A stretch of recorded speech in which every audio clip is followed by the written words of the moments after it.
So in that spirit, no longer in the league. Yeah. Why don't you tell me where you are now? So combination of things. So this happened. And what's this? This is a prosthetic hand that was a result of an ATV accident, a four-wheeling accident, where I had 4 fingers amputated. And same mindset to where you're like, okay, this hit a little harder than anything in the league. Different kind of hit. Different kind of hit. And when did this happen? April 2017. Okay, so about a year and a half ago. A year and a half ago. So it's still fairly new, but it's one of those things that you're like, okay, I'm going to lick my wounds for a little bit, and I have to get up. I have to figure this thing out. It's not going to feel good. It's not going to feel comfortable. It doesn't feel comfortable. So before we move on, let's go back to that moment. Let's go back to April. It's the off season. So I was done playing at this point. Okay, done playing. So done playing. Okay. For a number of years. Okay. Yeah. And you're having fun. You're with friends. Yeah, you don't really think that something like this could happen. Yeah. Like you really think like, okay, we'll run out of gas. A tire will go flat. Someone will get lost, and we'll have to go find them. Whatever, things like that are the things that you think about. You don't really think, oh, I'm going to be in the hospital, I'm going to have surgery, I'm going to break something, I'm going to whatever. You're thinking, okay, I'm a high functioning athlete, that this thing is just going to be a hobby that we'll get dirty, we'll come home, it'll be a lot of fun. And then even when it happens, the crash happens, the shock of, gosh, this is, now I gotta go to the hospital, probably throw a cast on it. All right, we'll be back out here, whenever. And you're sitting there, and the doctor comes in with this blank look on his face and says, hey, this is what's gonna happen. Amputation comes out, and you're just like, whoa, let's kind of backtrack. It kind of lost me there. You threw a word out that I think I understand, but it doesn't really make sense for this context. Yeah. And then, you play the story forward, and an amputation occurs, and you're just like, wow, how do you become an amputee? So you hear that word, and you probably have some preconceived notions of what that word means. Not really. No. Because I prior to, I didn't know an amputee personally. And most of the time you think someone from the military, from an active service. Unfortunately, they were in a situation where a body part was missing, or so you think more that to lose something like big major has to occur, not four-wheeling, not having fun like that. That's not when it's supposed to occur. It's not supposed to be something just like crazy is going on around you for it to happen. And so I think it just never really, it took months for that to really register. So you take a big hit, you come across the middle, and you'd think four-wheeling would be as risky as coming across the middle against the Steelers, but you get hit. It take a number of hits in life. How do you get back up? Well, you have to own it. Like you can't run from it. Yeah. For me, in that time of shock and like not owning it, it just prolonged and pushed it out. And you have to own it, and you have to break, and you have to understand that this is going to be challenging, and that it is what it is, and it's going to be confusing, and it's going to be painful, and it's going to hurt, and you're going to cry, and you're going to be confused, and there's all these emotions that you have to get out. And after that, that's when you can start to build back up. Without going through that, you just build on shaky ground, and you crumble, or you relapse, or you do whatever. But after you actually break and then build back up, and then you have to identify whatever that North Star is again. Like if you're just wandering aimlessly through life, you just wander. But if you have something that's, okay, I'm focused on doing boom, boom, boom, boom, boom. This isn't the way I would have planned it, but boom, boom, boom still has to occur. Yeah. And I have to get out of my own way to accomplish these things that I've set out. And you write them down, you tell people about them, you're very specific in what you're trying to accomplish. Because if not, you just lose track of time.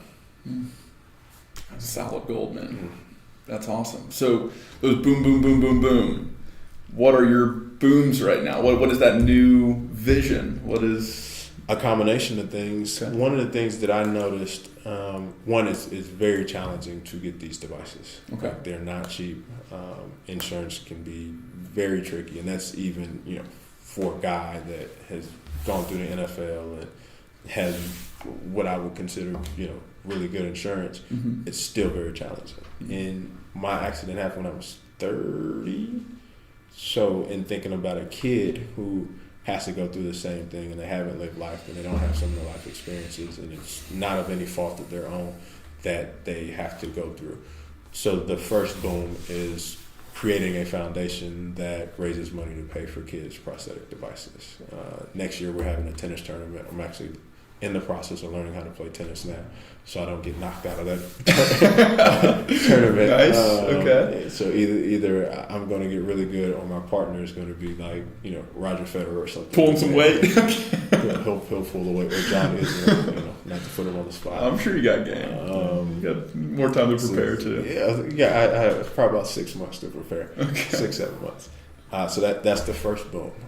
In the concept of just like what athletes. Go ahead. And what is the name of that foundation? What is this project? So the working on? We won't really get into it. It's literally the biggest thing. These things once you get them, you have so much more confidence. You have so much more freedom. Can you tell me a little bit about it? How does it work? So my batteries are actually dead. I should have charged it. But there's sensors in here. Okay. And with these sensors, you can maneuver your hand, hold cups, and different things like that. And that helps in the sense of being able to, let's say if I shake your hand, and I had this glass in my hand, and I wanted to shake your hand, to be able to transfer naturally is what most people can do. But it's very awkward when you're... It's like knowing how much pressure to apply, how much force to grip with. No, it's... So that... After a while, you can figure that part out. Okay. But just the ability to not make it awkward every time you have to do two-handed things. Gotcha. I'm trying to open a door. I have something in my hand. I need to transfer. Like that transfer between two hands, people take for granted. It's so natural. Something most people don't even think about. Don't think about it. Or walking. I have friends that are people that I've met now who are amputees below the leg, and they'll get up and forget to put their leg on and fall. So there's certain things that you're challenged with, and without these devices, especially for a kid and you're growing and you're in your developmental years, there's really no way for them to feel as confident as they potentially could. So hopefully bringing some of the confidence that I got, back when I got this device is a major boom. A major one. And that lesson, what you just went through about how you get back up, you got to acknowledge it. You got to accept it. You got to build on it. You have to. You have to. And the other is getting this was a big part of moving forward. So in not having that thing, and not everyone wears a prosthetic device. Some people function better without them. Some people are more comfortable. But for me in particular, I felt a lot more confident. Now you have a tool. Now I have a tool. One step closer to Terminator. I'll be back. So that is a major boom, and because I'm an athlete, there will be real cool things that we do around sports. The first will be a tennis tournament. We'll probably have like some type of dodgeball tournament. Like cool things to be able to raise money where people are engaged. We can tell a story. We can have different kids who can participate in these different events and just continue that whole community. It's back to what we were talking about. And going through something together. There's just this understanding. There's a guy, Garrett, right now. I actually met him this summer. He's a below the leg, and he's going to be a snowboarder. He's actually in Dubai right now competing. And there's just rooting him on to, go. Badass, man. I understand, even though I'm not a below the leg, I understand what it's like to lose something and then have a new thing that you're aiming for. And the challenges that he has that, may have been easier with 2 legs than, you know, a device that you're hoping that your device functions the way that you want it to. Right. So, and hopefully being able to help more kids, more individuals, young adults do those things is a major goal. Aside from that, this transition from professional sports, all athletes go through it. And the other boom is just creating things that will help athletes transition better out of sports to different careers, or even while they're in sports, take advantage of some of the things that they can do to prepare for the transition or get things in motion for the transition from a business standpoint. What are some examples of those things? What could some athletes be doing now, or while they're still in college or still in the league, but maybe, you know, towards the end of their time there? What could they be preparing for? It's understanding what they're interested in and how what they've learned through being an athlete that may potentially help them. So whether it's using their resources differently to potentially invest in something, whether it is using their brain differently to continue to create value for themselves, whether it is structuring deals a certain way, so that there's certain things that are unique to athletes that may not be unique to other people. Me going to the University of Georgia and playing football there, there's a lot of people that I've met because of that, whereas maybe some of my classmates may not have had that same experience. Right. So while they may have had X amount of years doing something, I have this over here that may help us get to the same end goal. And in understanding those things will be another boom. And then in being able just to share, you know, some of the things that I've learned on this journey, whether it be through sports or through becoming an amputee and overcoming certain things, being able to speak to those things. And that's something that I didn't expect. It was one of those things that you start getting emails like, hey, can you come keynote this event? Or, hey, can you come speak to my company for XYZ reasons? And those will be the 3 things that will be my North Stars.